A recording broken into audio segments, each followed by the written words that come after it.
Le rituel du camp de Sépalin. Un extrait de La volonté de l'homme, livre 1, Pallas, première partie de Caïban Emmanuelis. Youdaï, qui n'avait pas perdu une miette du récit de la jeune femme, s'empressa de lui couper la parole. Et c'était quoi au juste ces atroces souffrances? Dit-il, pour reprendre ses mots d'un ton amusé. Si une nouvelle fois Rodic et Fudo ne réagirent pas, dès 293 fut horripilée par le ton employé par le cadet. Pour elle, il était inconcevable de rire du mal des autres. C'était seulement le second contact qu'elle avait avec Youdaï. Si auparavant elle avait éprouvé de l'admiration en l'observant, le seul fait qu'il ouvre sa bouche lui inspirait un profond dégoût.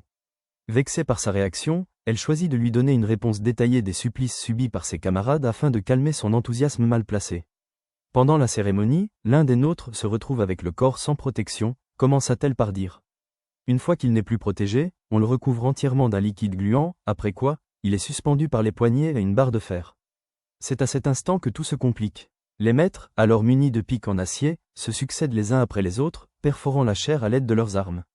Une fois qu'il y a assez de trous, ils plongent leurs sales mains à l'intérieur extrayant tout ce qu'ils peuvent du corps, et comme si ça ne suffisait pas, tout en poussant des grognements et des hurlements terrifiants, ils se mettent à manger leurs trouvailles de la façon la plus bruyante qu'il soit. D293 prit un bref instant de répit, et tenta tant bien que mal de ne pas se laisser submerger par l'émotion. Une fois leur repas terminé, poursuivit-elle, il se met à prier en implorant la clémence de Sépalin, puis, avec un air de mépris, il termine en observant leur offrande agonisée dans d'atroces souffrances. Pour la première fois depuis le début de son récit, la fureur de ses yeux avait laissé place à une profonde tristesse. Elle tourna sa tête vers Rodic, avant d'ajouter avec une voix triste, « Le plus douloureux dans ce rituel, c'est de regarder un être sans défense mourir petit à petit sous ses yeux sans aucune possibilité de l'aider. La seule chose que nous pouvons faire est attendre. » Tout en ricanant, Youdaï la fixa de son œil vif. « Elle est bien jolie ton histoire, mais, que devient le corps après ?» Plus la discussion avançait, plus D293 trouvait la cruauté de Youdaï sans limite. Elle pensait qu'en lui détaillant le supplice qu'elle trouvait le plus horrible cela le calmerait, mais, au contraire, cela n'avait fait que le réjouir encore plus.